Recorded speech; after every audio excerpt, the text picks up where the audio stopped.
আমরা এখন শিখব ব্যঞ্জন বর্ণ। ক, খ, গ, গ, উ, ছ, ছ, বর্গের জ, জ, ইয়, ট, ঠ, ড, ঢ, মূর্ধন্য, ত, থ, দ, ধ, দন্তান্ন।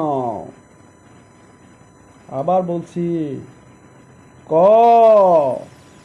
খ, গ,